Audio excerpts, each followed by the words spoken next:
Hello students, মাধ্যমিকের ছাত্রছাত্রীরা এবং এইচএসের ছাত্রছাত্রীরা, তোমাদের ফাইনাল এক্সাম অর্থাৎ এইচএস 4th সেমের জন্য মাধ্যমিক ফাইনাল এক্সামের জন্য তোমাদের জিওগ্রাফির একটা গুরুত্বপূর্ণ কোশ্চেন হলো নদীর ক্ষয়কার্যের প্রক্রিয়াগুলি লেখো।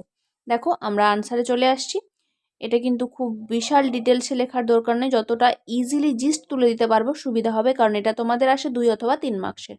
রয়েছে আনসারে। দেখো, নদী তার গতিপথে জলরাশির সাহায্যে প্রধানত 5টি পদ্ধতিতে ক্ষয়কার্য করে, যথা প্রথম পদ্ধতি দেওয়া রয়েছে জলপ্রবাহ ক্ষয়। নদী তার প্রবাহ পথে জলরাশির প্রবল বেগের আঘাতে নদী খাতের কোমল ও কঠিন শিলার ক্ষয় ঘটায়। এটুকু এভাবে বললেই হবে, আর ডিটেলসে বিস্তারিতভাবে একদম সম্পূর্ণ পূর্ণবাক্যে লেখার দরকার নেই, কারণ এটা মনে রাখবে 2 বা 3 মার্কসের আসে, ওই জন্য। ঠিক আছে, তাতে তোমাদের সময় নষ্ট হবে।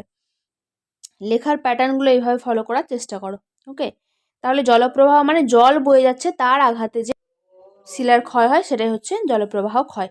নেক্সট পয়েন্ট রয়েছে, দেখো দ্বিতীয় পদ্ধতি ঘর্ষণজনিত ক্ষয়।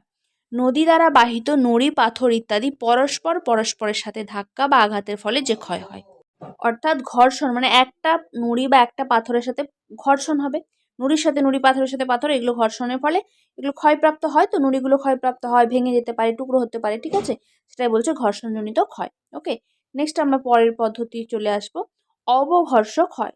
দেখো, অবঘর্ষ ক্ষয় লক্ষ্য করো, কি বলা রয়েছে, নদী তার বাহিত পদার্থের সাথে নদীর তলদেশের আঘাতে যে ক্ষয় হয়, অর্থাৎ নদী দ্বারা বাহিত পদার্থ নুড়ি, পাথর এইগুলোর সাথে নদীর তলদেশের যে শিলাস্তর বা মাটির যে ঘর্ষণ হচ্ছে, ওর ফলে যে ক্ষয় হচ্ছে তাকে বলছে অবঘর্ষ ক্ষয়। তাহলে মনে রাখো, ঘর্ষণ মানে নুড়ির সাথে নুড়ি, পাথরের সাথে পাথর, আর যখনই অবঘর্ষ কথাটা থাকবে তখনই কিন্তু একটা নুড়ি বা পাথরের সাথে নদীর তলদেশের, ওকে, তার ফলে যে ক্ষয় হয় তাকে বলছে অবঘর্ষ ক্ষয়। নেক্সট চলে আসছি আমরা দ্রবণ ক্ষয়। নদীবাহিত পলি, বালি, কাদা, মাটি, লবণ ইত্যাদি নদীর জলে সম্পূর্ণ দ্রবীভূত হয়ে যে ক্ষয় হয়, অর্থাৎ মনে করো কোনো নদীর তলদেশ বা নদী যেখান দিয়ে প্রবাহিত হচ্ছে, সেই প্রবাহের যে পথটা, সেই পথে কাদামাটি ছিল, সেই কাদামাটিটা দ্রবীভূত হয়ে জলে একদম, যাকে আমরা বলি একদম কাদাটা গোলা হয়ে গেল। ঠিক আছে, তাহলে সেখানের কাদাটা কি হলো, সেখানে শিলাটা কিছুটা ক্ষয় হয়ে বাহিত হয়ে চলে গেল পলি হয়ে। ঠিক আছে, তাহলে তার ফলে যে ক্ষয় হচ্ছে দ্রবীভূত হয়ে, তাকে বলছি আমরা দ্রবণ ক্ষয়। ওকে, নেক্সট আমাদের শেষ পয়েন্ট হচ্ছে বুদবুদ জনিত ক্ষয়। দেখো, বুদবুদ ক্ষয় কি, জলের মধ্যে যে বায়ু দ্বারা গঠিত বুদবুদ হয়, জলের প্রবাহের মধ্যে অনেক সময় খেয়াল করবে বায়ু জলে একটা বাবেল সৃষ্টি হয়, বুদবুদ। ঠিক আছে, সেই বাবেলটা যখন ফেটে যায়, সেইটার চাপে বা ভাঙনে যে ক্ষয় হয়।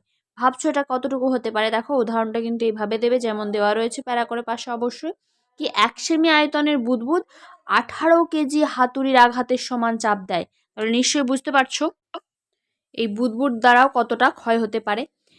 তাহলে যদি 1 সেমি আয়তনের বুদবুদ এত আঘাত করতে পারে, তাহলে 2 সেমি, 5 সেমি, 10 সেমি আয়তনের বুদবুদগুলো বিশাল আকার, সেগুলো কত জোরে চাপ দিতে পারে এবং ক্ষয় করতে পারে।